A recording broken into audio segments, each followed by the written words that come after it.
জায়গার মধ্যে খালি চুলকানি, আর কোনো জায়গায় নাই। আসসালামু আলাইকুম, আপনারা শুনছেন এসএল ভয়েস। আজকের ফোন আলাপটি অনেক রোমান্টিক, যা আপনাদের মনকে চাঙ্গা করে দেবে। তাই দেরি না করে চলুন আজকের ফোন আলাপটি শুরু করা যাক। কিসের কি অবস্থা?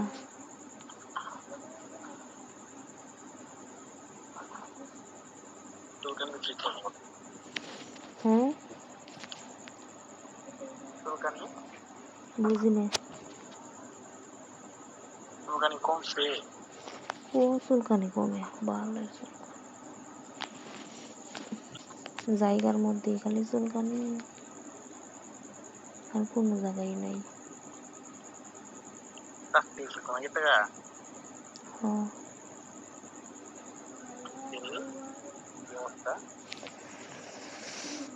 দেখা যাইতো না, সমস্যা না আমার। এখন কেমনে দেখাম?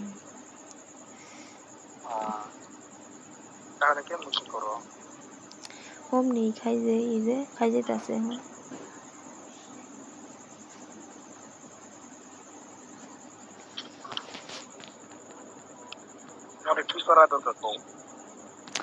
কি করা দরকার মানে আমার এগুলো বড়ি খাই চুলকানি হয়েছে, খাও জানি বাড়ছে। তখন মুখের দিকে ছিল গা, আবার বের হয়েছে। এই যে 5টা বের হয়েছে, সবগুলা গেছিল গা, এই জন্য একটা বের হয়েছে। মুখের নাই তো, যে এই জন্য একটা বের হয়েছে আবার। আর এনো একটু বের হয়েছে, থুতার মধ্যে একটু বের হয়েছে, গেছিল গা, একবারে ফিনিশ হয়ে গেছিল গা। আজকের মধ্যে আবার বের হয়েছে।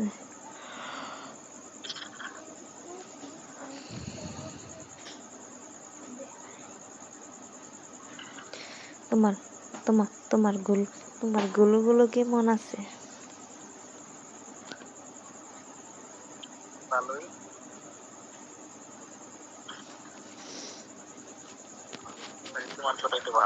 গুলোর কথা মাঝে মাঝে মনে পড়ে।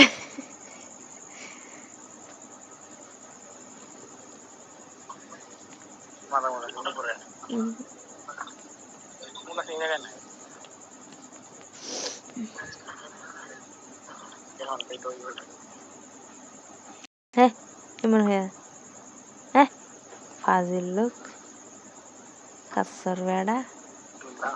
কোন সাথে কি টন করে, কোন সাথে কি দাঁড়াই পড়ে। কি মানুষ রে, কোন সাথে কেমন হয়ে আছে।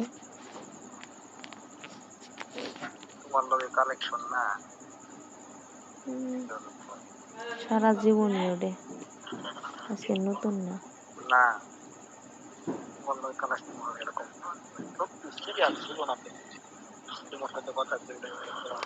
ওরে কইলাম না তো, বলতেছি সারা জীবনই এরকম বাড়ির থাকলো।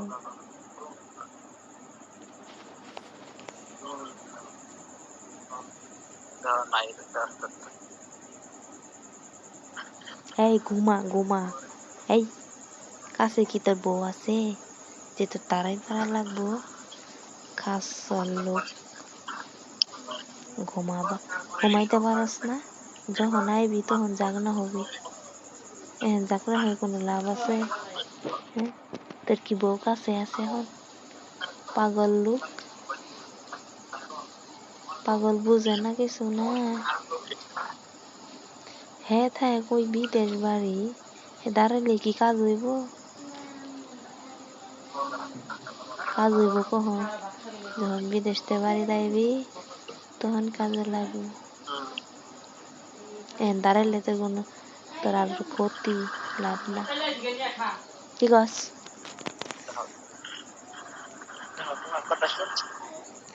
হ্যাঁ, ঘুমাইতেছে। হ্যাঁ, ঘুমাইতেছে। এত বদমাইশ, দিন কি বদমাইশ হইতেছে।